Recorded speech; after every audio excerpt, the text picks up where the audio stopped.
All right, Matt. It was championship weekend. Um, I am on a heater this playoff run. I just want to say, um, Oh yeah, you have to gloat. I what do I forgot. have? I have what, like one loss, or was it two? I have one or two losses. So I don't know. I'm doing pretty well. I wish there was sports gambling here because I'd be up pretty good over this playoff run. Anyway, though, uh, we got some games to go over, two big games. Um, then we can get into our Super Bowl preview next week. But let's get right into the two games that happened on Sunday. So we'll start off with the NFC, because anyone that really watched it knows it was pretty one-sided. I thought it was gonna be I think everyone thought it was gonna be a better game, but with the injuries that happened, kind of tough uh for the Niners. But for those of you that didn't watch, the Eagles ended up beating the 49ers to win the NFC 31-7.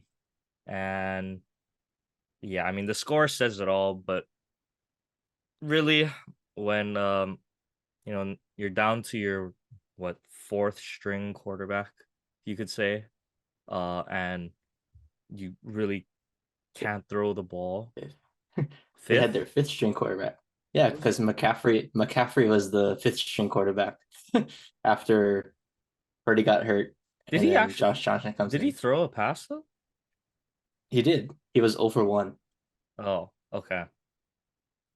So yeah, Fifth when you have string quarterback Christian McCaffrey. Christian McCaffrey, who I mean, I just gotta say too, the fact that he's their emergency quarterback, I mean, just speaks to how like athletic number one, and I mean, he's new to this offense relatively, right? He got traded this season for him to be already Mid-season. the emergency quarterback. I don't know if that says like the other guys on offense need to know the playbook a little bit better, or Christian McCaffrey's just that smart and good at retaining information. But Well, I think he's actually a decent passer because they did drop a couple plays for him earlier in the year where he threw. I think he threw a touchdown pass this year yeah, to yeah, he Ayuk. did.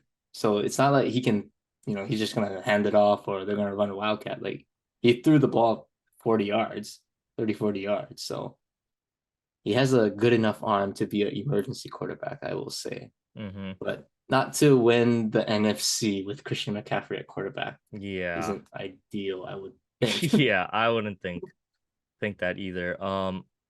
Let's just get into a couple key plays this game. Obviously, the Brock Purdy injury was a pretty big one that happened.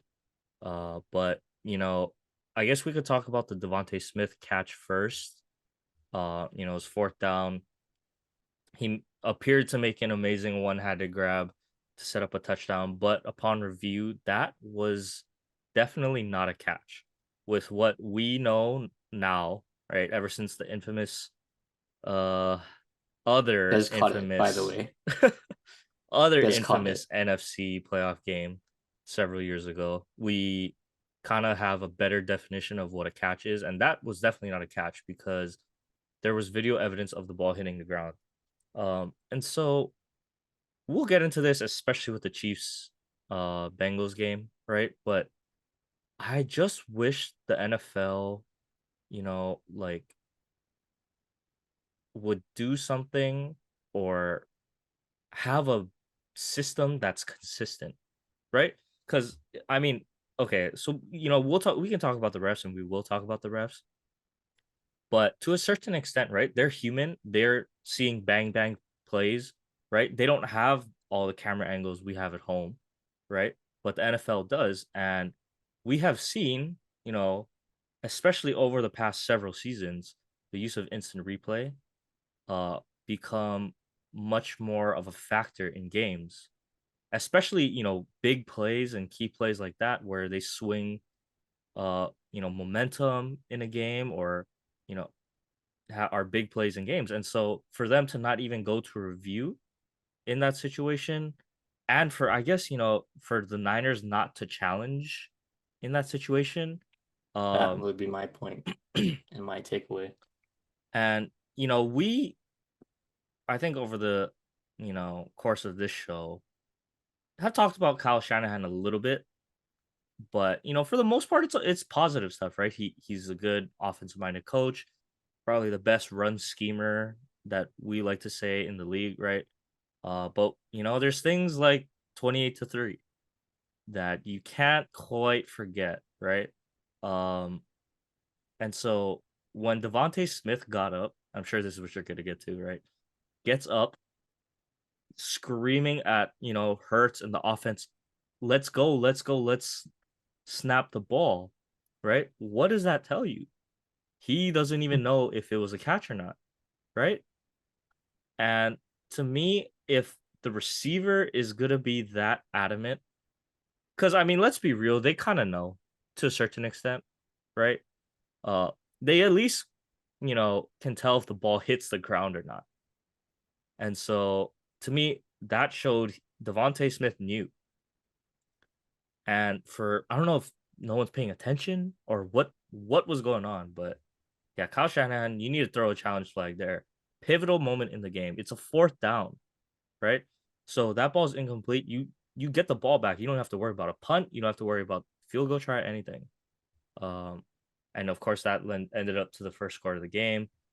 And I mean, once you go down on the road, right, it's always going to be tough. But um, yeah, I don't know, Matt. I think, well, another thing to point out, so you already touched on what I was going to say about how if the receiver just gets up like that and is just sprinting, telling his guys, let's go, let's go, let's get set, you should be throwing that challenge flag as soon as he gets up. There should be no hesitation. So maybe that's not on Kyle Shanahan. I think that's more on the people upstairs, the 49ers guys upstairs to notice that because they're the ones that have more angles than Kyle. Kyle's on the field. He, to his credit, might have not had the best view, but guys need to tell him upstairs within that, 3 to 5 second range. It's like, hey, he dropped it, challenge it. So I think that's a mistake from upstairs from the 49ers organization. But also give credit to this. So the Eagles, this is why home field advantage is so huge.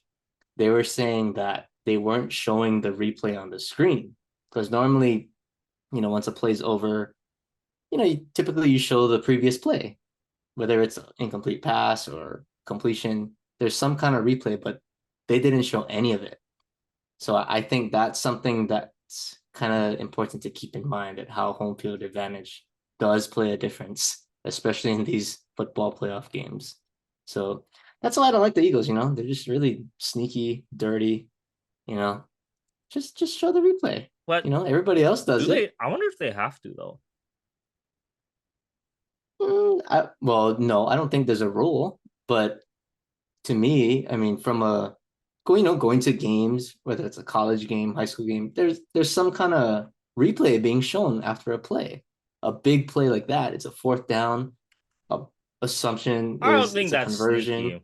I don't. I think that's I think sneaky. It's that's. the Eagles. I I know think that it's clean. organization. There's something about that organization that just doesn't rub me the right way. So, but that's credit to them. I think that's smart. If that was Dallas, I would say, yeah, do the same thing. But it's the Eagles. Of course, I'm not gonna like them. Yeah. And it was unfortunate. Obviously, if we're being realistic with how the rest of the game played out, probably wouldn't have mattered too much in the outcome if, you know, Brock Purdy still gets hurt. Josh Johnson still ends up being hurt. It's not going to matter too much in the outcome. Let's be real. But even with the missing quarterbacks, the Niners were still just shooting themselves in the foot. I mean, Way some too many penalties. bad penalties. Um, Josh Johnson just took his eyes off the ball. I don't know. He just straight up dropped the snap. Clean snap, just dropped it. And do you think? Okay, I'll ask you this on that point. So on the broadcast, Greg Olson was was questioning Kyle Shanahan, saying, "Oh, like before the snap, he was like, okay, if you're Kyle Shanahan, do you settle with a 14-7 deficit and just go into the half, or do you try to push the pace and say, let's try to steal some points?" So they technically could have just settled and just said, you know what, we have our fourth string quarterback in. We're only down one possession right now. Like, let's just, we survived the first half. We still got a shot. Let's just not make it worse. So do you think that's Kyle's fault? Or was that just strictly I Josh mean, Johnson not catching the ball? I Because you could mean, tell he was nervous yeah, with the you way could that he tell. was playing. Yeah, you could tell. But I mean, he's been in the league a long time, right? I think there's two ways you could look at it, right? Um, on the flip side, by going fast and trying to get points, maybe it shows Josh Johnson you have faith in his ability, right? Give him some confidence, right? You believe he can operate this offense, rather than like, oh man, it's our fourth string quarterback, let's just run out the ball, right? Because maybe that already takes a toll on Josh Johnson in his mind, like, man, they don't think I can win this game. Like, what chance do we have then, right? That to me is a coin flip. It's just however you want to play it. I think they're both really tough. Um, but you know, championship game, you're in that spot. I don't know. I don't hate going for it there. Like, you try to steal some points whenever you can on the road. Just didn't work out for them. I'm not gonna fault Shanahan too much on that, but yeah, I mean, offense did enough. Just ran the ball, controlled the clock, and just keyed in on McCaffrey, who had, I mean, he gave it He his played all. well. He played well. He had a great game. Yeah. And that touchdown run he had, yeah, that's prime CMC right there. C Mac right there. Yeah. But other than that, I mean, not too much to say. We will see the Eagles in the Super Bowl once again, to Matt's dismay. But another Carson Wentz backup, right back in the Super Bowl. Um okay, well, you know what, Matt? Let's get to the marquee game of the weekend. Probably, I would say, even more so, the more anticipated game of the two, just because the drama was building. A lot of these Bengals are chirping. Burrowhead, the Cincinnati mayor, is chirping, talking about Joe Burrow is Patrick Mahomes' daddy, right? Um, and Kansas City heard it, right? You heard Chris Jones say, "See y'all at Burrowhead." So you knew this one was gonna be personal. It was gonna be gritty. Um, to me, feels like one of those, like, this could be, everyone said, oh, you know, everyone's been waiting for the next Brady Manning duel. These two guys, I could see it. I could see them two elevating above the rest. As much as I love Josh Allen, you know, I think we're gonna see a lot of classic Mahomes versus Herbert duels uh in the Bro. future. Oh, sorry. Yeah, Mahomes versus Burrow matchups in the future. And yeah, I mean, it lived up to it. I told you, Kansas City, man, by a late field goal. He just had it the other way. It was close, but we'll talk about the game. But let's get it out of the way first. The officiating. Let's talk about it, because that's been the talk the past 2 days of sports networks. So I guess we could go back. To me, the most frustrating thing is, I guess there's two things for me, right? Consistency, right? I just want it to be called equally for both sides, right? You're gonna call ticky tack stuff, call it both ways. If you're gonna be, let them play both sides. That's all you can really ask for, right? Um, and I'm not a Bengals fan. I'm not a Chiefs fan. Just as a, you know, objective viewer, I do think the Chiefs got the better result, I guess you could say, of some of the calls, right? They were getting more calls, and they weren't getting calls against them. Not to say that they weren't getting everything, but just felt like that's the way the game was kind of being called. So I understand Cincinnati Bengals fans being upset.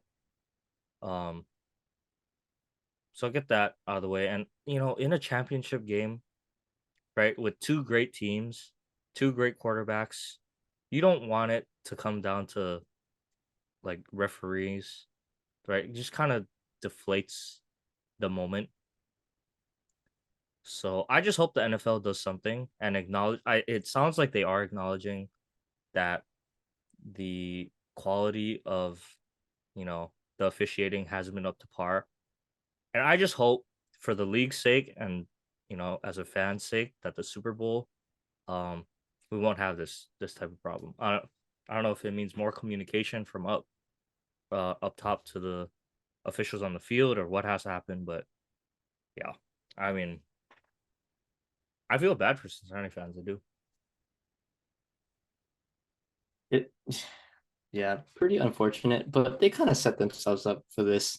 I mean, I know this is kind of going away from the ref topic, but you know, the whole pre-game leading up to the game was all about Cincinnati and the fans and whoever is part of that fan base was just chirping, Eli talking Apple. trash to the Chiefs. Eli Apple, Eli Apple. the mayor, I guess, okay, Eli Apple, 99% of it is him, smoking cigars after you win a divisional round game. Like, come on, dude. Come on. That's just, they didn't even win the AFC yet. Like, what are you celebrating? But I just think they kind of set themselves up for the whole outcome to kind of play out. But back to the whole referee thing. So for me, as a Dallas Cowboy fan, it always seems that the refs do something wrong for the team that you're cheering for. That's just me. So obviously last year for us, I think that ref got in our way when we were trying to, spike the ball after that quarterback draw. Like, I think refs just they need to be smarter to me. And that kind of goes to your point about consistency. You gotta you gotta hustle taking the Dallas play. You gotta hustle the same way, in a 14-second sprint, you know, where it's like earlier in the game. It's gotta be the same. Everything's gotta be the same. And in this game, you already touched on this. The Chiefs got the benefit of the calls. Let's be real. I mean, a couple plays can really think of. First one for me is Joe Burrow. I think it was late in the fourth, maybe, or early in the fourth. Chris Jones knocks him down in the end zone after he clearly gets rid of the ball. 2 seconds, gets knocked down, is right in front of the ref, no flag. But yet, Patrick Mahomes, guys can, touch fouls, whatever, flag is thrown. If you're going to call ticky tack, everybody should be getting it. You already said that, so I don't really need to elaborate that, but I think that's really the point of our understanding about the refs is they got to call it both ways. And in this game, it clearly was not. We can go into this a lot longer, but that's the moral of the story for me. You got to be consistent. And that's coming from a Dallas Cowboy fan too. And I've been through a lot of sufferings on the opposite side where I normally don't get the calls. So Roger Goodell, please do something about this within the next 2 weeks because I don't want the Super Bowl coming down to some kind of flag determining the outcome of the game. Yeah, I agree. Okay, we got the refs thing out of the way. Let's talk about the game, right? So like you said, a couple key plays, but I like the storyline thing you were getting into. So I want to go back to that, right? All of Cincinnati, kind of chirping. Mahomes is hurt, right? He has a bad ankle. Look fine in practice in the videos that were getting posted. So, I mean, at least there was no doubt he was gonna play. But then even same day we're getting word Travis Kelsey might not play. What? He's Injured his having back on Friday for back practice. issue. So man, I mean, if they didn't have Travis Kelsey, I mean, hey, even if he was gonna be a decoy that whole game, that's still a decoy that's gonna draw double teams consistently throughout the game, right? So if he didn't go, I mean, they probably don't win, if we're being honest. No, Um, there's no way. yeah. So man, it's just I'm trying to think of like how to sum up this game. Um, because if I mean, there's all the different narratives, but as much as people are hyping up Patrick Mahomes, which he does deserve like the credit, I want to give a lot of credit to the Chiefs defense. Um, going into this, I think we both agreed that out of the four teams left, the Chiefs, we thought at least, had probably the weakest defense on paper. I know they got some guys, right? But, as a collective unit, you look at the other three teams that were still in it. Um, you like the Bengals defense a lot, right? You thought that kind of helped make them the most complete team. But, they were able to figure out how to get after Joe Burrow when the Bills weren't able to, right? Uh, they were down what three starting offensive linemen, two or three starting offensive linemen. So obviously that's gonna hurt, their chances, but didn't seem to affect Cincinnati last week against Buffalo, right? But credit to Steve Spagnuolo, figured it out. And man, Chris Jones, he was everywhere. Like he was I Like know, the game of his life. yeah, I know we were talking about, that late hit, but I think the sacks that he did get Burrow, like I thought he did such a good job controlling his emotions because it's so easy to get so hyped up and forget to let go as you're bringing him to the ground because now even that's a penalty, right? For roughing the passer, but he would wrap up Joe and like just set him down on the ground. I don't know if you noticed that. I think on the two sacks he had, he wrapped up Joe and he like gently laid him down on the It's ground. like gentle giant stuff. Yeah, but like so even that to me like made it more impressive. And obviously the secondary had ups and downs, but they had two pretty big picks. I thought that, you know, uh I mean just anytime you can take the ball away in a playoff game is gonna help you. So yeah, man. I don't know, that defense really impressed me, but I gotta give flowers to Patrick Mahomes. I mean, what Juju ends up going out, um Kadarius Tony goes down, Hardman, right? Your top three guys. And props to both Andy Reid and Eric Bieniemy, that whole offense. But to get guys, MVS, 6 for 116. Obviously, Kelsey's going to have production. They were using their backs. And, also shout out our guy, Marcus Kemp, who's stuck it out on that Chiefs practice squad for years now. Finally got in and had a 13-yard catch. So we got to salute our UH players, especially in big games like this. But yeah, to me, those are the two things. I mean, just gutting. It was just a gutty victory, and I was really impressed. That's why we'll get into it, but that's why the Chiefs are my favorite going into the Super Bowl. Yeah, I think I'll start with the Chiefs for me. So obviously, not the biggest Chiefs fan or supporter, but from a non-biased perspective, for Patrick Mahomes, I don't watch a lot of Chiefs games, I should say in depth, but this was probably the most impressive game I've seen Patrick Mahomes play. Considering of what he was working with, he had no one except Travis Kelsey to throw to, was on a bum ankle, playing the team that has technically owned him throughout his career. I mean, in the biggest stage, second biggest stage possible. Dude was outstanding. Like that was a virtuoso to me from Patrick Mahomes. So he's earned, I think, the title. I don't think anybody's going to dispute this as the best quarterback in the league. Yeah, I would say so. Cooper Rush might have something to say about that, but I think Patrick Mahomes definitely has earned that belt. So I gotta give my flowers to him. He played unbelievable. But to the Bengals, And I always love bringing this up with the Bengals because it always seems to happen when they lose. And we always talk about this. But in a close game, it's not like they were down by a lot. But why does Zach Taylor always abandon the other Joe in these big games when the game is close, when you know that your line is crippled, is struggling to protect Joe Burrow? You got to change something up. And I think 8 carries for 19 yards by your Pro Bowl running back in a championship game is not going to cut it to me. I think I'm not an NFL expert, especially when it comes to offensive line technique, but I do understand that it's a lot easier to run block than it is to pass block. That I will say.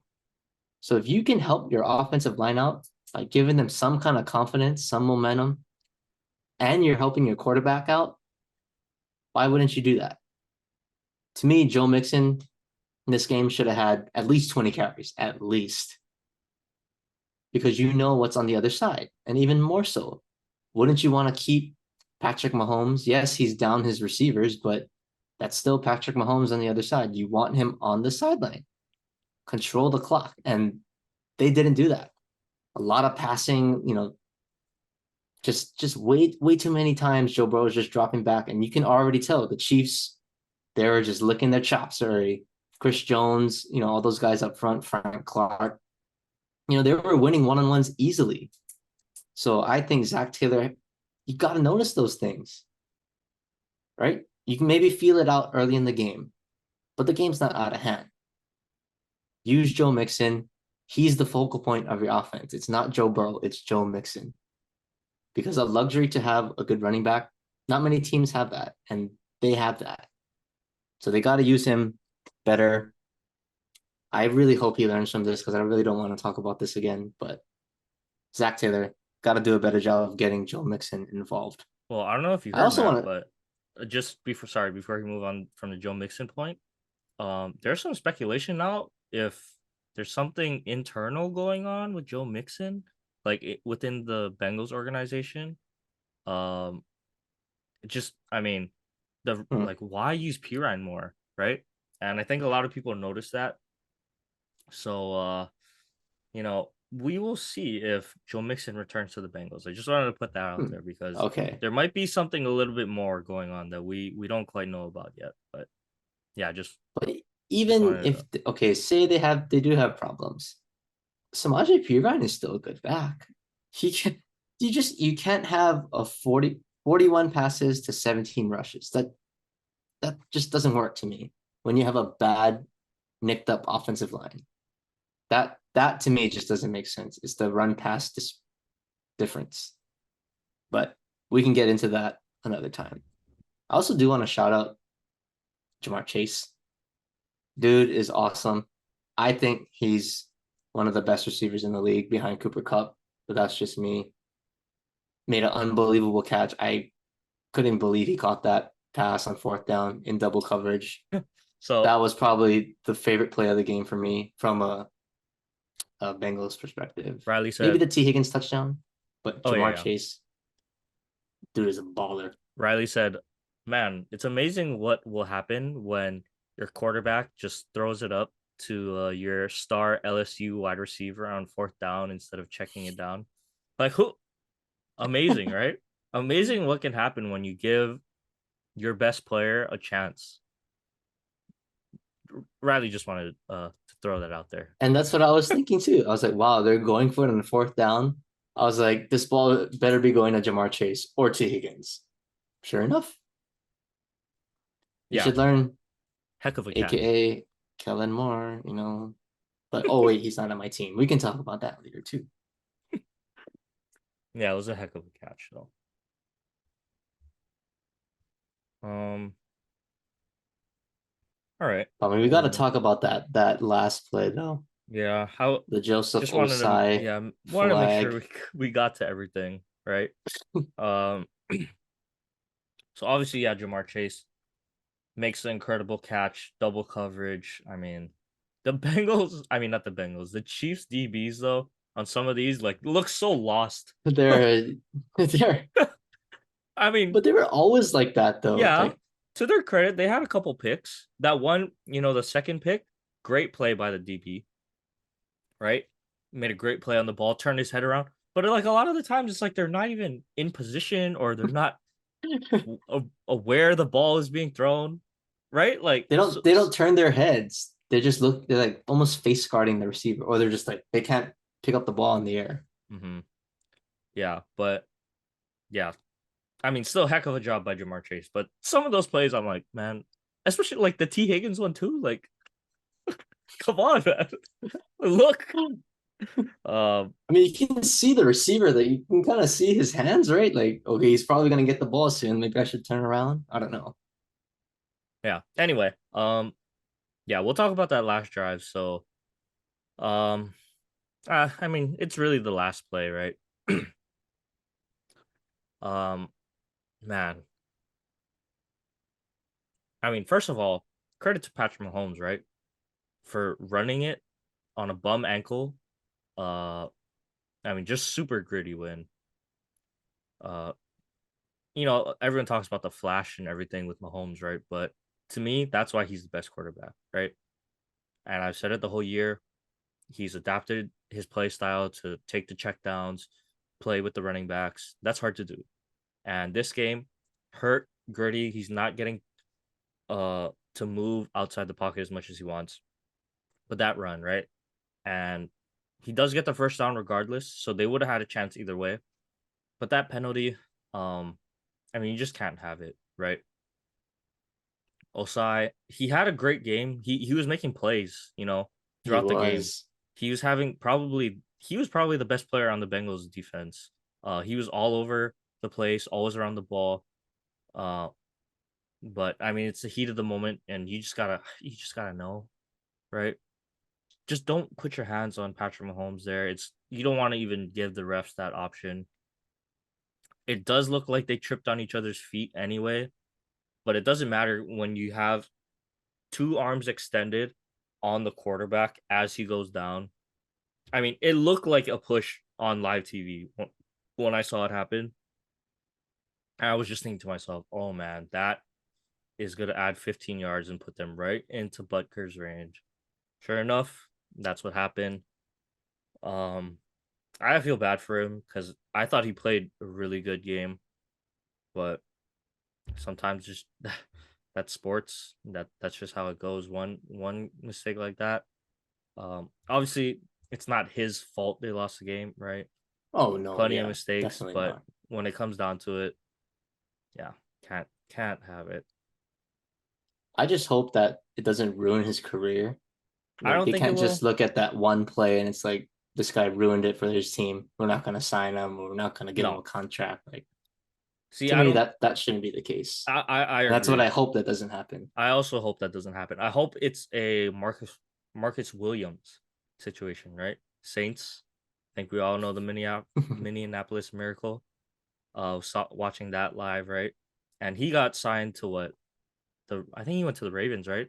Got himself a good contract. Yeah. Uh, one play doesn't define the player, right? I think that's what we're trying to say because he was. I mean, even in that last drive, he was all over the place. He was, getting after Mahomes. He was, yeah, you know, just making plays on defense the whole game, and it was a little tough to see, like, they were yelling at that one player yelled at him after the game, but I mean, Crap. emotions, yeah, emotions are high. I don't fault anyone for reacting immediately out of emotion. I'm sure they made up afterwards in the locker room, right? It's just when it means so much to you, um, sometimes your emotions just get the better of you. I feel for Osai though. I hope he bounces back and has a great year, great career, but I'm sure that one's going to sit with him for a long time, unfortunately. Um, uh, but it was another great game between these two franchises. I think we'll see them a lot more as well.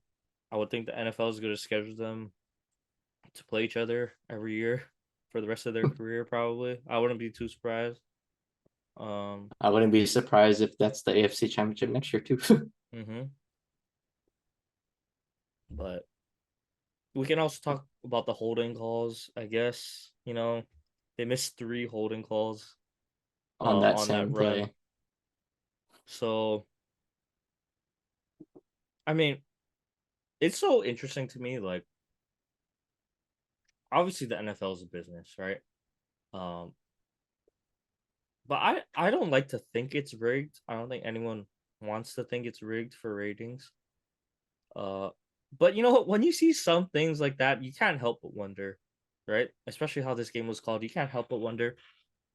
But devil's advocate there.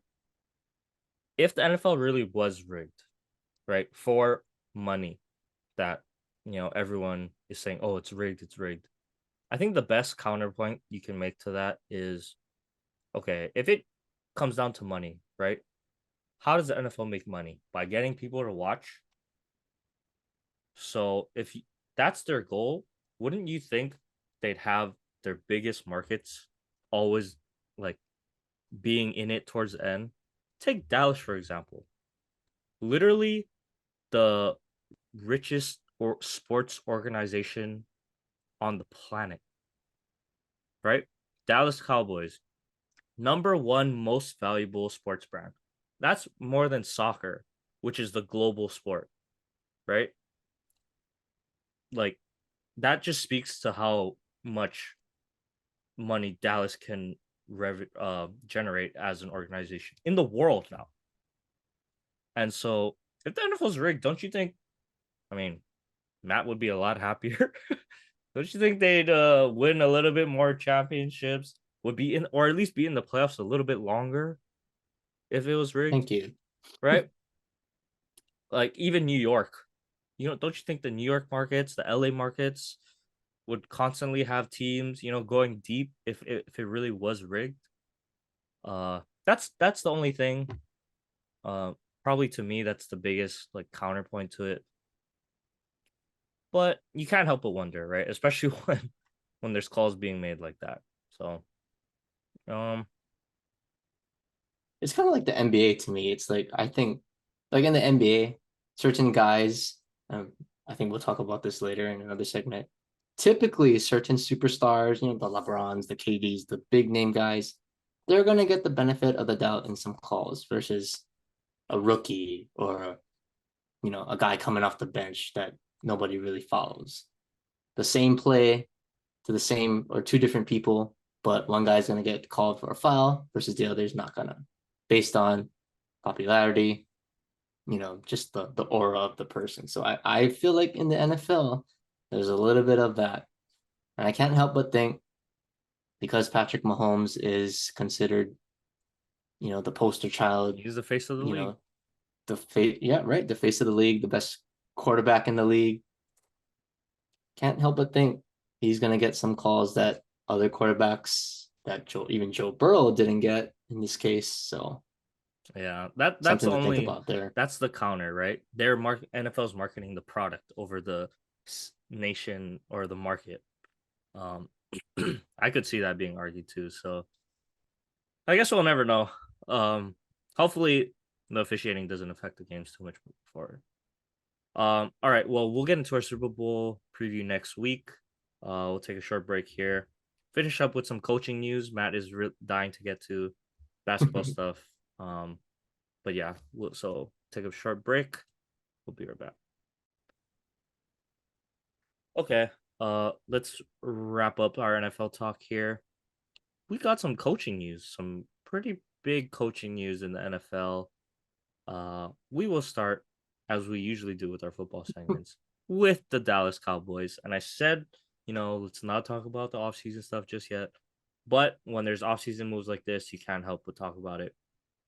So the Dallas Cowboys and Kellen Moore mutually agreed to part ways, it sounds like.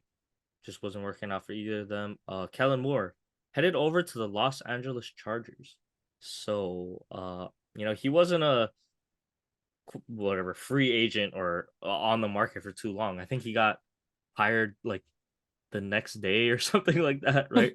In So hours, possibly. yeah, maybe even hours. So, very sought after. He gets to move to LA with Justin Herbert. We'll see how that offense turns out next season. Matt, being the fanatic, let's get your initial reaction to this news.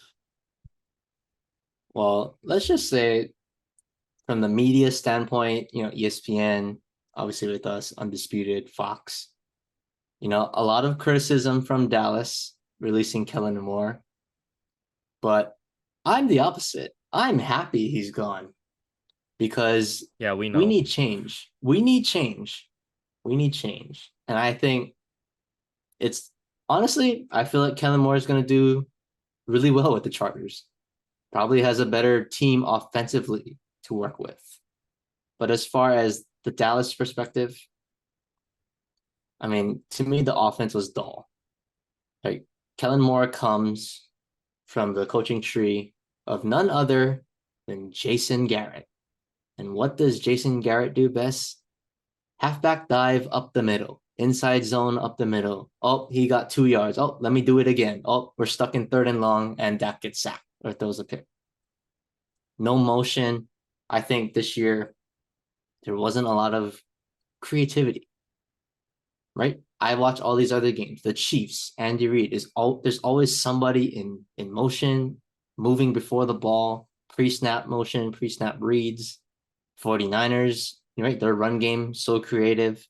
We don't have to be that creative, but there has to be some kind of creativity in the run game, especially in the NFL today. And to me, with Dallas, there was none of that. And he shows flashes of it when this is the thing that makes me upset the most. There's flashes of it when things are going good, right? Dallas is up 21-0. Oh yeah, let me flex right now. Let me show you what I can do.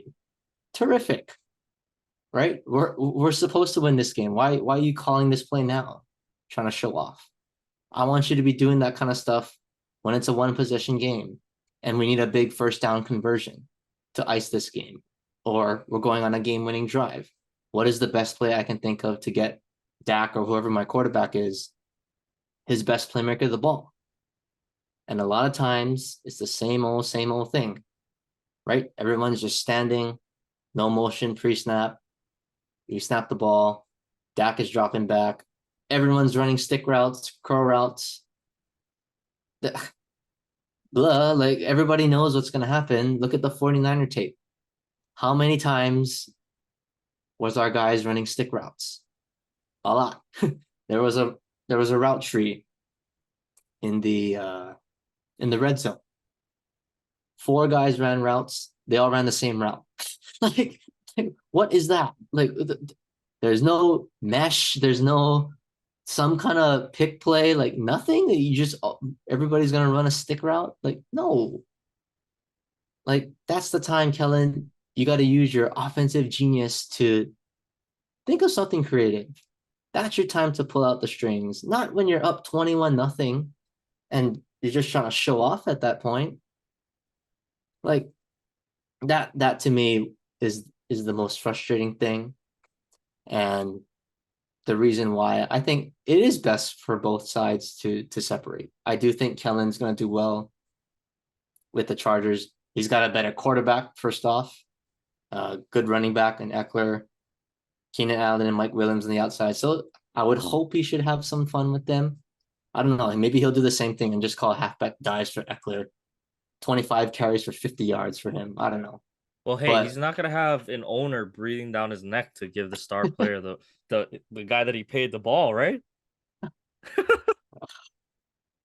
speaking of the owner, we can get into that later. But Kellen Moore, yeah, I just think the overall standpoint of this offense, yes, the offensive numbers statistically, it was like, yeah, he led the league in scoring, yada yada yada. But what did everyone bash Dallas about? It's like, oh, we got all these stats because Dak is getting garbage yards touchdowns, or it's all these garbage time yards when all the defenses are playing soft. Like that's how we got the offensive stats in these other previous years. Like I need performance when it counts, not when the game is out of hand. Dallas is great when we're hopelessly behind or hopelessly ahead. When it's time to dig deep, we can't do that as a coaching staff and the players. So that's why I think it's just time to move on. Unfortunately, I got the news that Mike McCarthy is going to call plays now, which honestly, I'm going to give him the benefit of the doubt right now. He is an offensive minded coach. I think, he obviously won a Super Bowl calling plays, albeit with Aaron Rodgers a long, long time ago. But he's part of that offensive minded brand. So I want to see what he's got this year, because if he does bad this year, he better be gone next year. That's all I got to say. But the thing that I was reading about Mike McCarthy that I'm looking to kind of see more of is early down passing, kind of the opposite of Kellen Moore. Kellen Moore, 1st and 10, we're going to run the ball in inside zone. It's going to be 2nd and 8. And now we got a quarterback that is turnover prone. What's the worst thing you want to be in? 3rd and long. We were stuck in 3rd and long kind of a lot to me.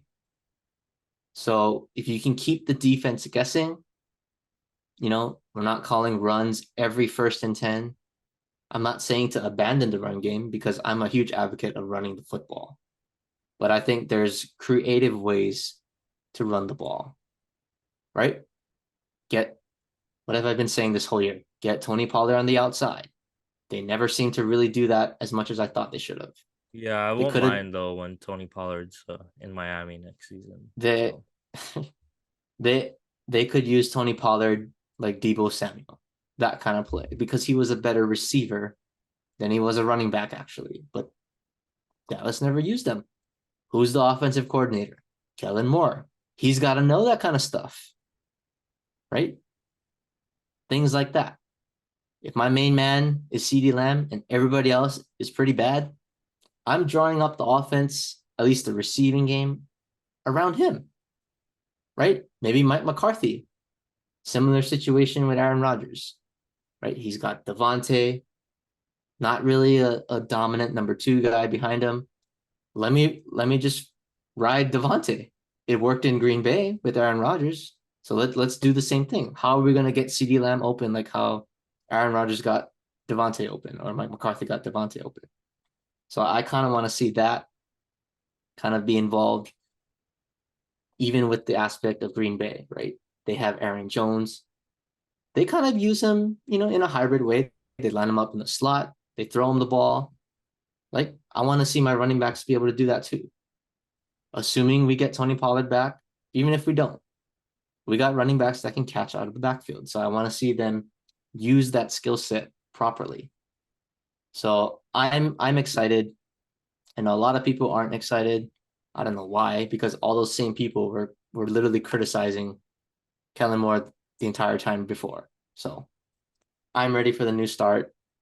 And yeah, best of luck, Kellen. Honestly, not gonna miss you, but best of luck. all right, well, we'll see how it goes in Dallas. I'm just curious who because you guys didn't sign an OC yet, right? Not yet. The one thing that I rumored or heard that was a rumor, they're hiring the Panthers. I think he was the Panthers coach last year. Steve, was Oh, it Steve Wilkes? Wilkes. Yeah. They're Oh, they're interviewing him. I'm surprised he didn't get rehired. I thought he did a really good job stepping in Yeah. last season. Kind of So surprised. based on what he did with the stuff that he had, that intrigues me a little bit. I don't know too much about him, I know they ran the but ball really well. yeah, that's why. That's the only thing I know. He did it without McCaffrey too. So with Tony Pollard or Bijan Robinson, maybe, you never know. Okay, well, we'll see what happens there. Let's just get to the other kind of big news in the coaching tree. So Sean Payton, I think it's finalized now. He's gonna be heading over to Denver, Crazy. and you know, I think, wow, I think that's a big, big signing. I think it's huge for, you know, obviously the Denver Broncos organization, right? Bringing in a coach like that with that pedigree, uh, you need something that's gonna put you over the top, especially in that division. I know it wasn't as strong as we had kind of thought it was gonna be, but to compete with the Chargers and the Chiefs, you're gonna need some fireworks on offense. And didn't work out with Nathaniel Hackett, but Sean Payton, I think he's a little bit of a different breed. There's levels to this coaching stuff, and Sean Payton, one of the best offensive minds, probably in the history of the NFL, right? He has a Super Bowl ring, knows how to work with quarterbacks, and to me, this will either make or break um the rest of Russell Wilson's career, because now I think there's no excuse, right? If I mean Sean Payton got Jameis Winston looking like a Pro Bowler, right? And I think he's gonna do just what he's done with every other quarterback he's had and every other offensive he's had, find a way to make it, top 10, top 5 in the league. So if this offense doesn't work out, I truly think it's gonna be because something's just wrong with Russell Wilson now. But if Sean Payton's able to get back old Russ, you know, whew, I think that is a playoff team right there for sure, especially with that defense that they got. I think that's a playoff team, and could be a little bit scary out west again. Well, 3 teams, I'll say. 3 teams will be scary in the AFC West. Sorry, Raiders. I don't know. What do you think, Matt? I'm kind of sad because that's who I wanted Dallas, or who I wanted as the head coach of Dallas for 2 years. Guess I can put that rumor to bed. But wow, I'm surprised at the compensation back. They got a 2023 first round pick and a 2024 second.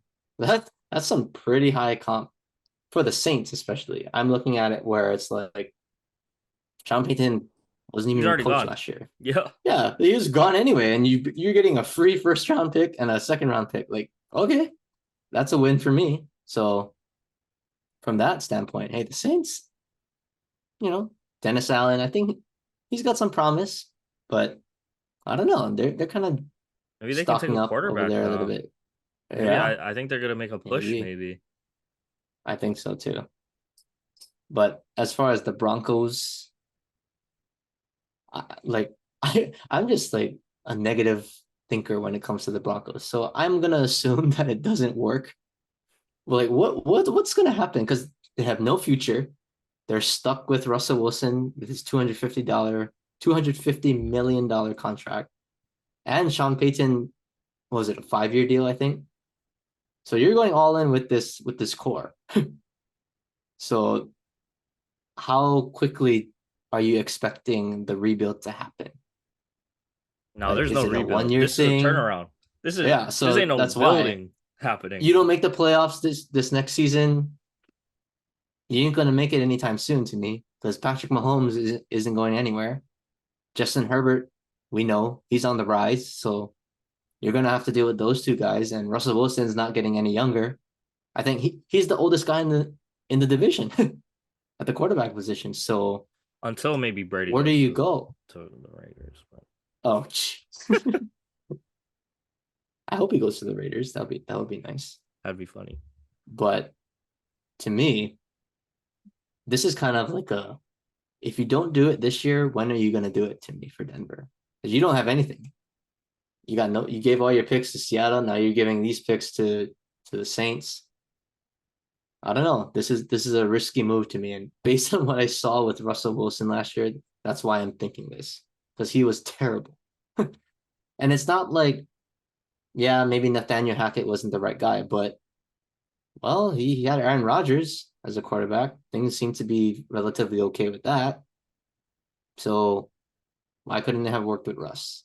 So I think this is a lot of pressure on more Russell Wilson, obviously, but John Elway, man, this is it. I think if you don't do anything this year, just make the playoffs, you're in trouble. Yep, I That's agree. kind of like my initial reaction to this trade. I agree. We'll see how it works out. All right. Moving on here. The last one, DeMeco Ryan. Uh, probably one of the best assistant coaches in the league. Had that Niners defense flying all over the place. Arguably the best defense in the league on paper. Um, so he goes over to Houston. I think that's great for Houston. Hopefully it works out for them, but it if they can establish that defense, I mean, I'm assuming they're taking a quarterback. Who knows if they're gonna stick with Davis Mills or Oh, not? they're taking a quarterback. Yeah. That's something you bet in Vegas on. The Yeah. Texans are taking quarterback. They need some other offensive pieces, obviously. Um, I like Damian Pierce. I think he's a solid running back for them, but obviously they're gonna need some guys to catch the ball as well. Probably I would expect them to go after some one of the top receivers, maybe. We'll see who falls in the later rounds, but they're gonna need some firepower on offense. But if DeMeco Ryan, couple years, 2, 3 years can build up that defensive side of the ball in I mean, let's be real, the AFC South, it's looking like pretty top heavy with the Jags at the moment, right?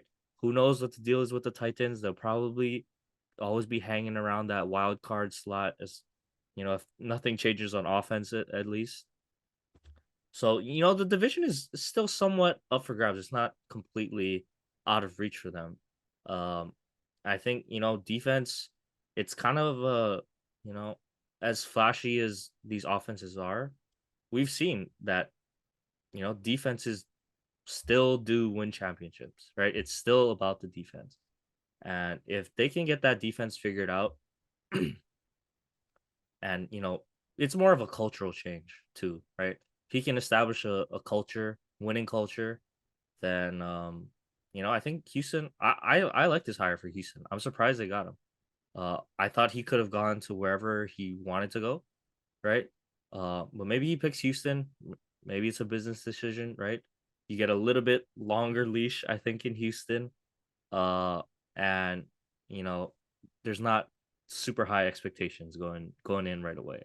So I think it's a smart move by both parties, and I hope it works out. I like DeMeco Ryan. I thought he looked really good with the Niners. So yeah, you got anything to say about this one?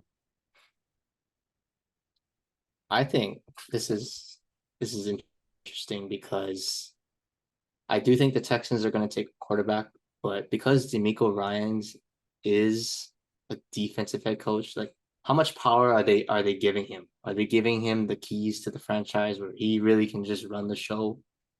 Because I don't know if he has that power. I know they probably are going to take a quarterback, but when you're a defensive coach, you can't but help think I'm going to take defense and build that first. So guys like Jalen Carter, Will Anderson Jr., they're kind of sitting at the top of the board. Do they go in that route in the draft and try to build the defense first? But I don't know. That's just something that I would think about if I was the Texans, or I just say GM, I guess. Because I don't know. Defensive head coaches like to build.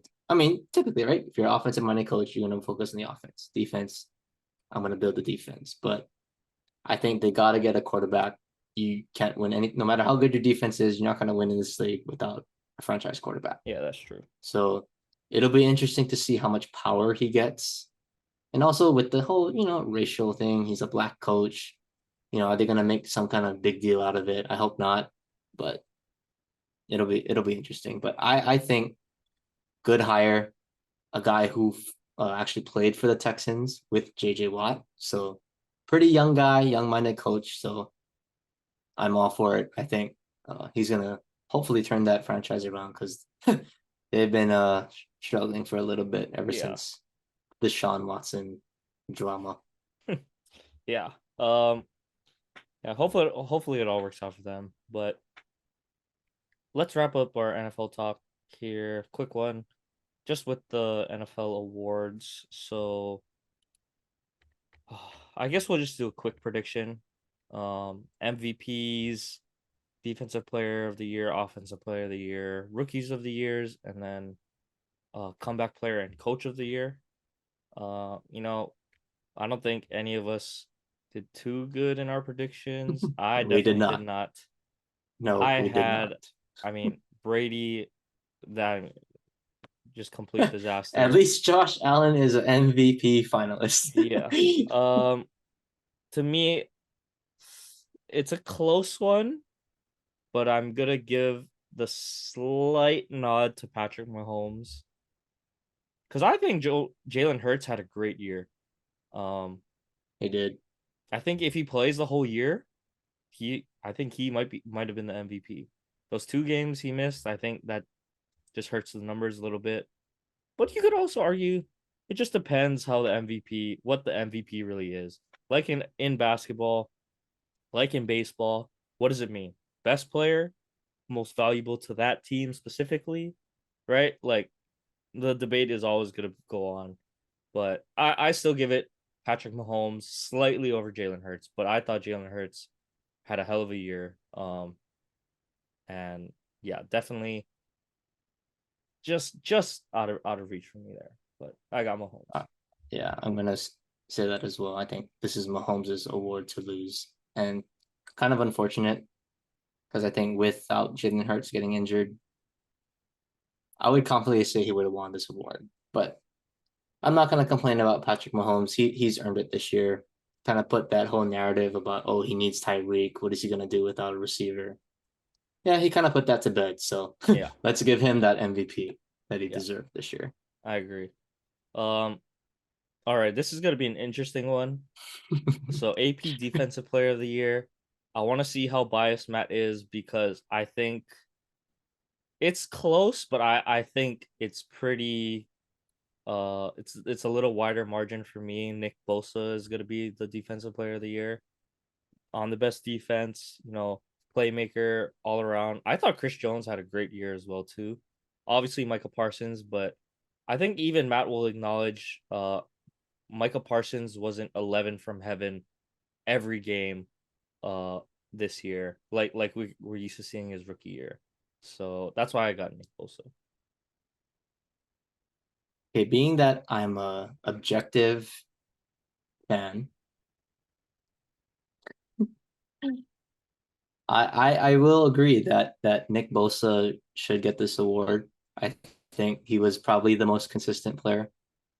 But I will say I gotta give some flowers to Chris Jones. Yeah, I think he's that second runner up, or the definitely. first runner up, I should say, to Yeah, Bosa. He made things very interesting late in the stretch. I think he was one of the top guys, in sacks, and he's a defensive tackle, yeah. He which almost is was really unheard like of. an That's like Aaron Aaron Donald. Donald Yeah. stuff, yeah. So he's the best defensive tackle in football right now since Aaron Donald is hurt. So I think he made it a little closer to me, but I'm gonna give the edge to Bosa, best player on the best team. So really nothing to dispute there. I will say Michael Parsons will win next year, though. Okay, Next year. there it is. Next year. He's There gonna it win is. next year. This is gonna add fuel to the fire. He's very upset. The Cowboys lost to Nick Bosa and the 49ers. Didn't have a good year. He like he said, the line is always hungry, and he's gonna get it. He's gonna get it next year. All right. This next award, it should be a quarterback list award, right? Like, come on, AP Offensive Player of the Year. If you're gonna make the MVP just a quarterback award, I mean, with the exception of Justin Jefferson, but even though I think he should deserve some votes, probably won't get many, if at all, first place votes. Um, but I don't know. This one's a little bit of a tougher one for me because if we're gonna include Patrick Mahomes and Jalen Hurts, like obviously they have more of an impact on the game, right? So it's like, do you give Mahomes the MVP and then do you give Jalen Hurts the offensive player of the year? Because like I said, what makes him so good, obviously, his legs too, right? He's just a total threat on offense. I could see that happening. I wouldn't mind that. But I want them to give some love to the skill positions here. Um Tyreek Hill, Justin Jefferson. both on pace. They were close to breaking that 2K record. Neither of them were able to get there. Um, but to me, if I had to choose between the two, it's really close. I would probably just have to give Justin Jefferson probably the slight edge, just on the yards probably. But I don't know. I truly think Tyreek Hill deserves a lot of consideration, and just because how many games this year did he play without Tua, right? Um, and he still put up the numbers that he did with Teddy, Skylar Thompson, and he even picked like he'll pick up a fumble, run it back, right? 65 plus Forgot about yards that. to to the house. Like to me, him and Jefferson are so unique. Um, if it was a stats game, I would give it to Justin Jefferson. Maybe this is me being a biased Miami Dolphins fan, but when you're a receiver and you can have that much impact on the game with the inconsistency at quarterback throughout the season, like he did have in that offense, I don't know. I might give it to Tyreek Hill just by the slightest edge over Justin Jefferson. Well, I'm in the same boat as you as far as the skill position players. I think offensive player of the year, give some love to the wide receivers, the running backs, the top-notch tight ends. I think they deserve this. So if it was me, I would pick based on this year, Justin Jefferson. I think the numbers that he had, that's all it should speak right there. And I'm just gonna look back to that game at Buffalo. That was Yeah, kind of a that's virtuoso performance. You can't really take that away from him.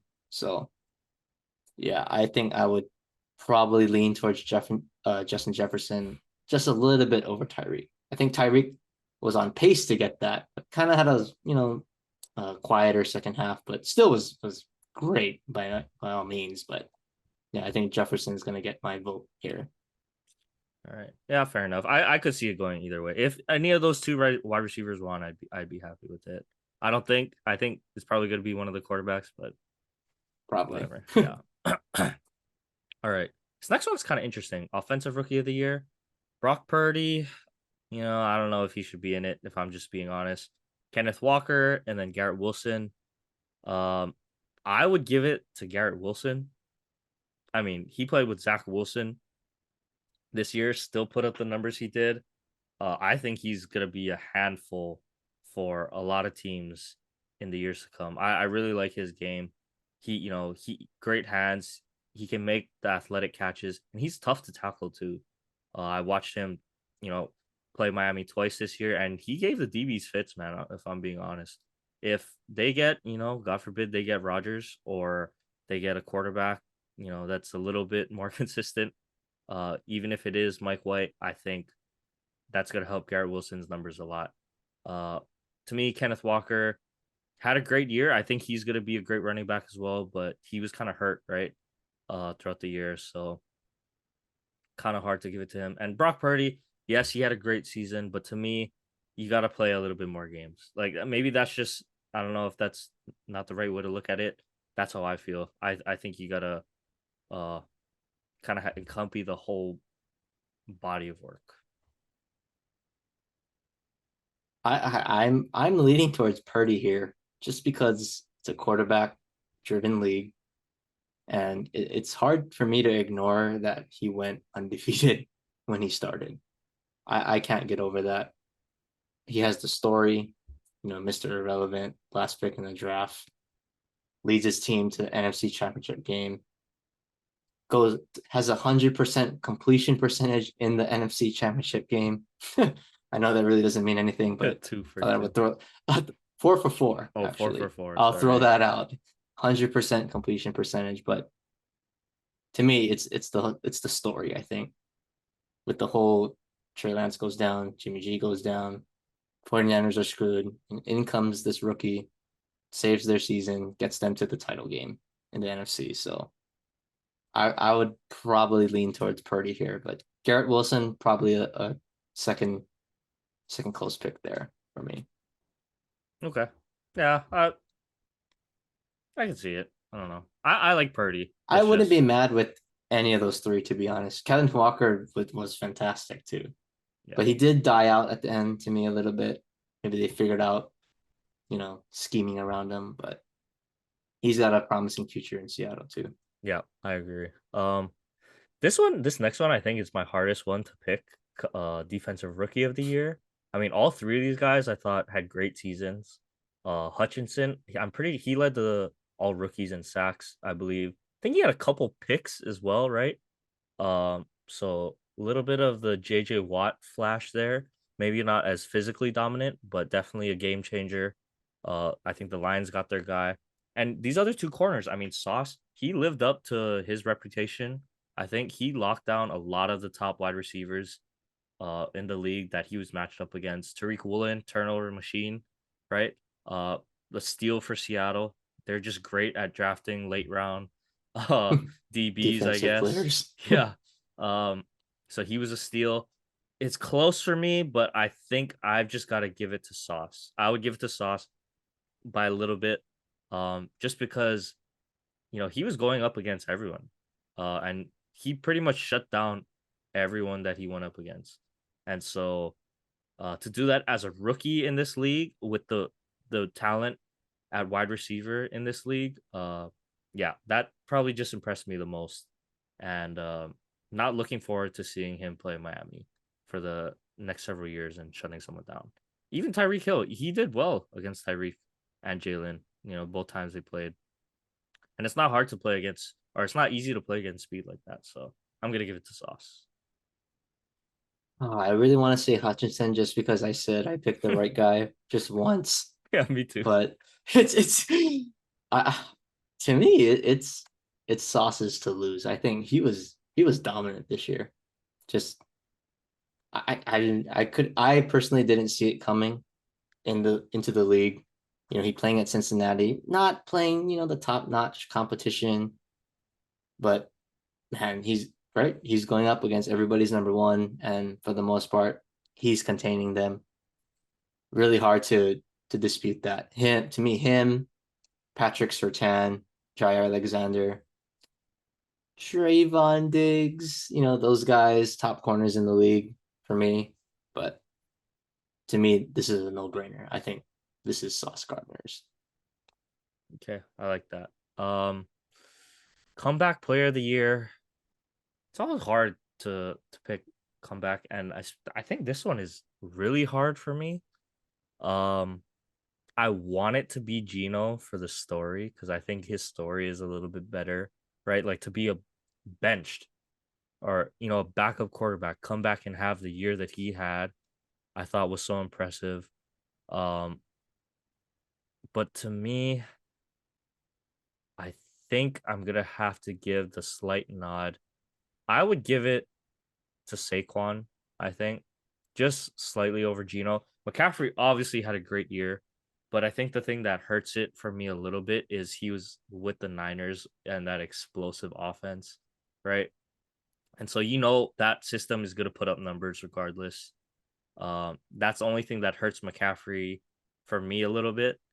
But Saquon, you know, Daniel Jones played much better, but not a lot of offensive firepower, if I'm being honest. And for Saquon, you know, he was shut down too. Like, I mean, he's had his injury troubles in the past, but even when he came back, he wasn't efficient. And you know, it's hard to be efficient as a running back when you don't have the right scheme. But I'm gonna give it to Saquon just over Gino because I think his comeback was just a little bit more impressive, like in terms of comeback. Although I do like Gino's story better. I'll just say that. I think it's a great story if Gino wins. Yeah, I'm kind of on the same boat as you. Um, I would say Saquon Barkley. Obviously, being he's on the Giants, pay attention to him a little bit more. So maybe I'm a little biased, but to me, for him to come back from his pretty brutal, what was it, ACL ankle injury, and put up the numbers that he did with a pretty awful offensive line, a pretty awful quarterback, no receivers, a new coach, although he's doing pretty good, but a new coach. Just he put the team on his back for the most part, and it's kind of hard to dispute that. Gino, the story's there, but did he really he's carrying the team. Not really. Kind of a lot of guys to me. It was Gino, DK stepped up. Obviously, the defense was there with the young guys on the rise, and then McCaffrey, just too much star power on the 49ers. Let's be real. So I'm gonna have to agree. I think this is Saquon Barkley's. All right. And then coach of the year. Whew, a lot of good coaches here to pick. This is a tough one to This me. is a tough one. This is the I tough I one. think there's a lot of deserving coaches on this list, but I am gonna give my nod to Brian Daboll. Um, you know, NFC, it was a pretty tough division this year. A little bit tougher than I think some were anticipating, especially being in the NFC East. How good the NFC East turned out to be. I mean, really, they didn't get a lot of new people on their roster, right? I mean, Darius Slayton was already there, kind of came their top receiver. Saquon, yeah, he came back, but what he did with Daniel Jones is probably the most impressive thing out of all these coaches on the list. That's why I'm gonna give it to him. He turned Daniel Jones into a turnover prone machine, into a turnover less quarterback, and to turn around the Giants kind of culture as well, right? Kind of being mediocre, and in his first year took him to a playoff to the playoffs in their your guys' division. Uh, I think that's probably the most impressive thing. I like what Peterson did as well. I think he's close for me. Sirianni as well. I just think he had a little bit more help. Obviously McDermott and Shanahan both deserving as well, but to me, the most impressive job this year, yeah, got to give it to Brian Daboll. Yeah, to me, kind of the same, but I'm gonna have to say Dayball. I would say the second place guy for me is Kyle Shanahan, just because how many coaches are gonna win and go to the NFC Championship with their third string quarterback? Not many, probably just him. But it's hard to dispute Brian Dayball to me, and it's because of the Giants. No real changes. They got Daniel Jones at quarterback, and somehow they won a playoff game on the road. That's pretty impressive to me. So I think nothing really to explain there, but I would agree with Brian Dayball. All right. Yeah, pretty good list Pretty there. good. Uh, we'll see who ends up winning, but coming up on our time here, Matt, we still want to get to a little bit of basketball, college and pros. So why don't we take a break here? And then yeah, we'll get back into it and finish up the pod. Okay, Matt.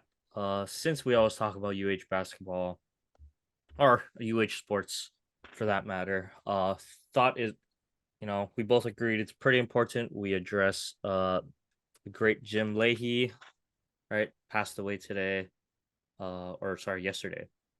Yesterday. Um, So, the 30th. Uh, you know, Hawaii sports media icon, right? He's been calling games for they say 60 years, 60 plus years. He was the voice of a lot of UH broadcasts, a lot of, affected a lot of generations. 60 years, you're gonna touch. That's a lot of generations you're gonna impact. And he had such a legendary voice, now carried on by his son Kanoa, right? So at least we still have the Leahy bloodline going strong in Hawaii sports. But yeah, I wanted to give tribute to him just for all that he's given to Hawaii, the island, and the sports culture here. So just wanted to acknowledge him for a moment. You got anything to say, Matt? no, I mean, I remember him for me mostly with football, calling all those Colt Brennan games. I think that was probably the things that I remember most about Jim Leahy. I think we are a little too young or we wouldn't have been born when, he was calling all those old time games at Hello Stadium and the old, what is that stadium? I forget what it's called. But yeah, just a true legend in Hawaii sports. And let's just run in the family because they can all do broadcasting pretty well, I guess. Yep. Yep.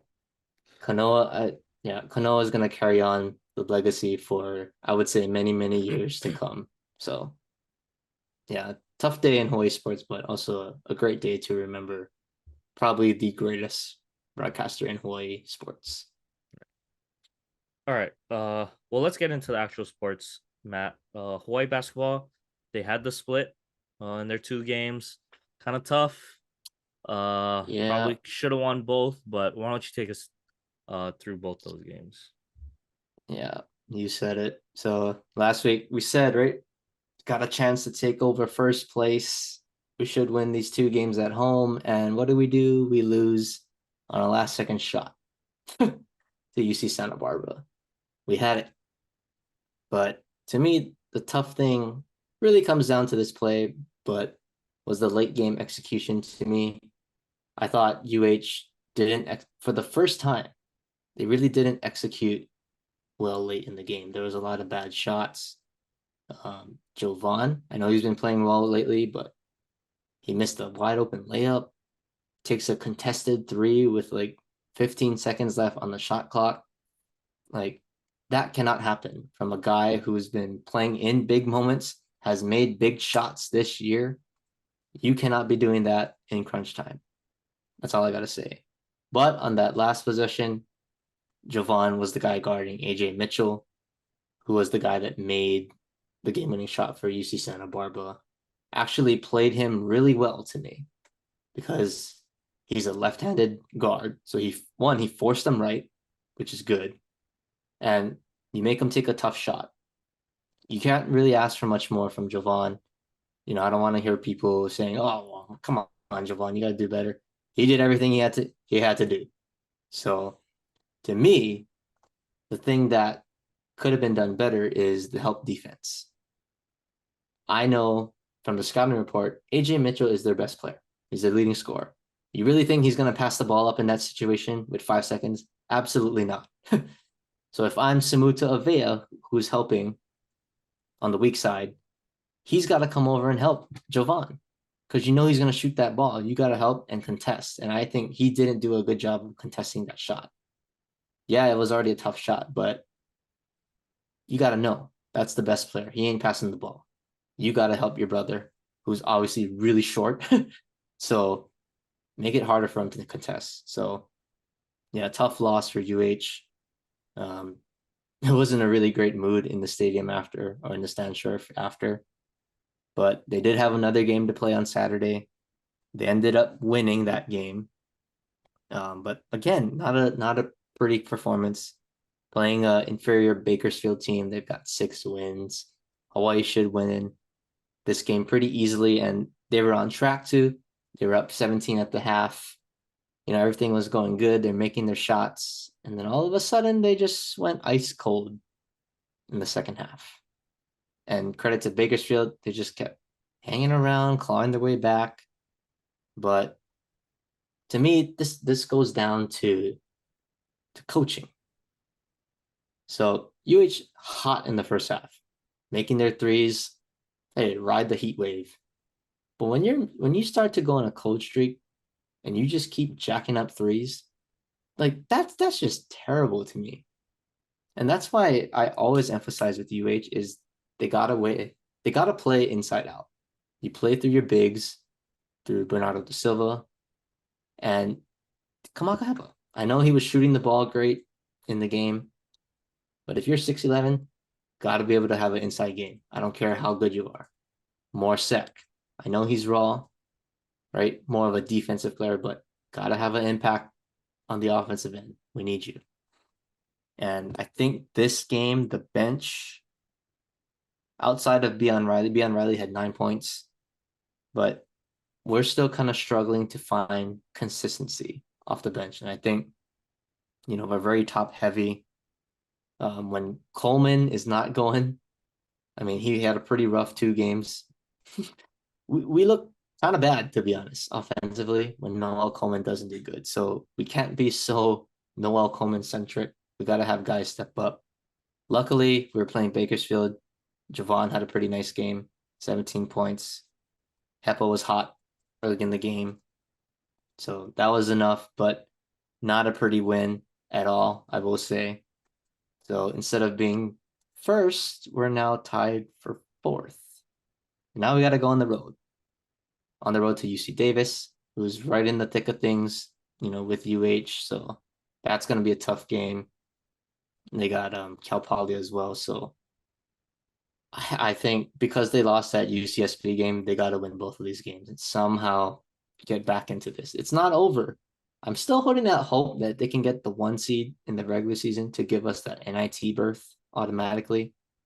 But, you know, with everything being so close now in the Big West, you don't want to fall too far behind. And we already dropped that game at home. So I think now we got to pick it up, make up some ground. So I need a 2-0 performance this week, UH. That's all I got to say. But yeah, not a good week for UH basketball for sure. Maybe I think I'll go to one of these games this week. Well, they're going on the road this week, but Oh, wait, they still they're have they're what, 2 more home games? they have 4, but they have Four 2 more? more home stands. Yeah, they got Oh, 4 more home okay. games. Well, I'll go to one of them. Okay. Well, let's move to some pro basketball. We can talk about the starters. Usually we get more into the starters for the draft stuff. The draft this year is going to be really fun, I think. I think so too. The fact that the players don't know which side they're going to be on until that day, I think that's a great move by the NBA. I think it just adds more excitement, more drama. Guys don't know who they're playing with. I think it'll be fun to watch. I'm definitely now even more so looking forward to watching the draft and the All-Star game. 'Cause I don't know. I think it'll be pretty interesting. But starters, I mean, not a ton to complain about. The only thing is, can't believe Joel Embiid is not a starter. Uh, Who would you take out though? that's the thing. That's tough. Can't take out Giannis. Maybe KD because he's injured, but it's I KD. How you take out KD? And Tatum's been balling this year, so I Yeah, can't take him but out. the numbers that Embiid has been putting up too, like Yeah, it's I feel like you gotta give him. I don't know who you take out though. here. Well, maybe I don't know. Maybe this is something the NBA needs to think about again, changing the format. Do you just put the best 5 guys as starters? No Yeah. positionless basketball for the All-Star game. I think Hmm. that's the way to go. Yeah. I mean, kind of hard to. I mean, Mitchell's been playing pretty good too, and Yeah. I mean, Kyrie is he Kyrie. has what set. Donovan had what, 70 something. What was it, Hmm 71 or something? with double-digit assists, which is Hmm. insane. Yeah. We'll see. I don't know. I don't know who you take out. I'm kind of surprised Zion is starting though. I don't That's the know. one player that I I think was like, Sabonis. that's a mistake. Yep. I think he earned it. Oh, He's we're on definitely the earned it. same mind, man. This is great. I would have said Sabonis too. Well, because he's Zion earned played it. less than half the games, I think. Yeah, yeah. We know why he's in it. It's just for the name. Yeah. But Sabonis, he's been balling. Big reason why the Kings are looking so strong this year. To be hmm honest, well, he'll definitely be on the All Star team. If he's not, that's an absolute crime. Uh, hmm Absolute robbery if he's not an All Star. Uh, but I think he will be. I, He should be. Um, I want to throw out the name Larry Markkinen too. He oh, would have been pretty nice if he was a starter. I think didn't see he this from is him at all this absolutely year, but balling he out is this year. tearing it up right now in Utah. So I always I liked don't know. Laurie I Markkinen. I would have maybe voted for him if I actually voted for the All-Star game. Yeah, He's had a because we know what we get from Sabonis, I think, but I just didn't see this coming from Larry Marketing. So yeah, I maybe would have gave it to him over Sabonis, or I actually think say over Zion. I think they deserve to be in the All Star game regardless. Both Oh, those they guys. yeah, they better be. um. Okay. Well, let's just wrap up the sports stuff. With some of the officiating against my Lakers has been ridiculous. Just gotta say, I didn't get to watch the highlights today, but they beat the Knicks, so I think the Rui trade is working out for them so far.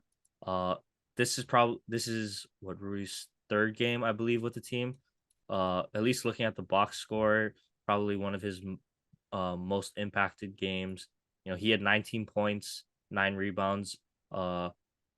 He was a starter tonight. I think that's going to be big for them moving forward. If he can give them, 15 plus a night, kind of be that third/fourth scorer if it's not Russell Westbrook, I think he's going to be a huge boost to that team.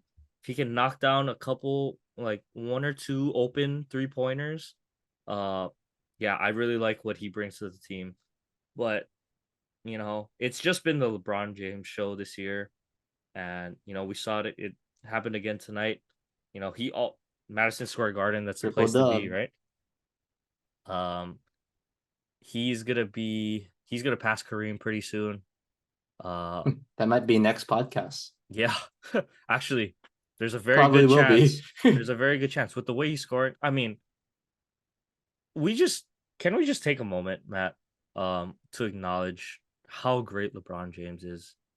I Oh, mean, you don't need to tell me that. He's the GOAT. okay, yeah, we don't obviously we don't, we know, but like to just really put into perspective, it's his Yeah. 20th year in the league, right?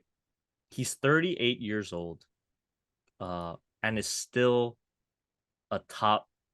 What you can already say whatever you want, but I still think he's a top 5 player in the league, right? Yeah.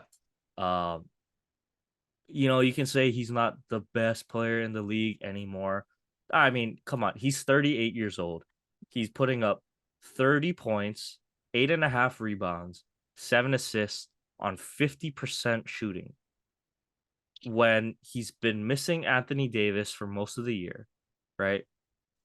I mean, the next guys aren't averaging like even close to 20 points per game. I mean, we just gotta acknowledge how great LeBron is. I think he could play like the way he looks. Truly, we could see LeBron for 5 more years if he wants to, Yeah, I was gonna say like that. in the league. He's the Brady, right? The Brady of the NFL or the NBA. But it's even more impressive because the cardio that is and physicality that's involved in every play, every Yeah. possession, right? Brady's not getting hit and bumped and running and doing all this every single you know possession of the game, right? And you get to sit on the bench, and take plays off when your defense is on the field. LeBron don't get to do that. Uh, but the fact that he's still like it's the same LeBron.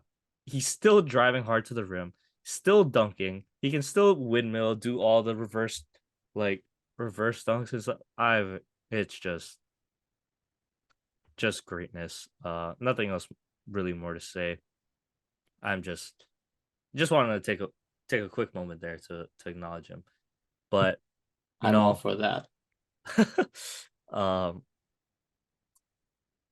so obviously, like I've been saying, like we haven't covered too much of NBA, but when we do, we always bring up how tight the standings are, right? Especially in the Western Conference. Still hasn't changed, right? You look at the 3 seed to the 13 seed in the West is separated by 5.5 games, right? So there are 10 teams separated by 5.5 games. So the West is still incredibly close, and teams are going to need to win every single game that they can just to scrape the play-in tournament, right? And the reason I'm bringing this up is because I think the Lakers 3 occasions this year blatantly have been getting screwed out of games, right? Um but let's talk about the most recent one. I mean, it's a tie game. You're in Boston, who is the number 1 seed in the NBA right now. They have the best record. Playing him in Boston, it's Lakers Celtics, huge, rivalry game for NBA history, blah blah blah blah blah. It's LeBron, but I don't get it. Um I don't get why LeBron sometimes doesn't get calls. And I don't know if it's because the way he's played his whole career, you know, we always hear the stories of Jordan, he would get every call, right? But Jordan's it was more crafty, shifty. right? Um, not like LeBron's bulldozer-ish Power. power style. And I think that really does hurt his,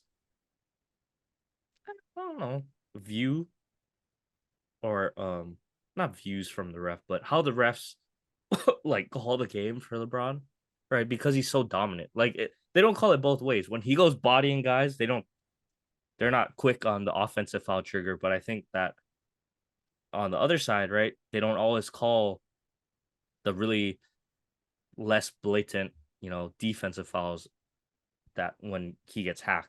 And this was a classic example. Um, I mean, he got blatantly fouled by Jason Tatum, right? Going up for the game winning layup, got smacked on the left hand. Um, and I think the way that he reacted just shows to me like he still cared, like LeBron still cares a ton about winning, right? Everyone was saying, "Oh, he's coasting. He just wants a scoring title. He's just trying to put up numbers. He doesn't get nah. LeBron cares about winning every single night, and he still has the fire and has the drive. Uh, I mean, it was pretty dramatic. I'm not gonna lie. He was pretty dramatic, but I mean, when you care, sometimes that's how you're gonna come across. And obviously they got robbed. Yeah, you still got overtime. You still got the game to play, but uh, they're pretty gassed. I was watching that game. I was watching that overtime.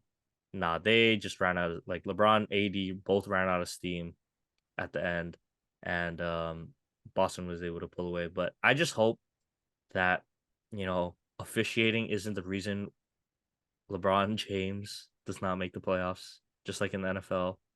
Um, I really, really want to see LeBron in these play-ins, and you never know with how close the West is. Any one of these teams could fall off. Um, sorry, Matt, but I don't think your Spurs are making the playoffs again. Uh, I think we can throw that to bed. That I'm kind of like off that team already. I think I've shifted more to Rip City, kind of my home team. home team, yeah, So yeah, I think I'm off that San Antonio bed. The trio's gone. yeah. Well, I don't know. I think the Lakers still have a chance.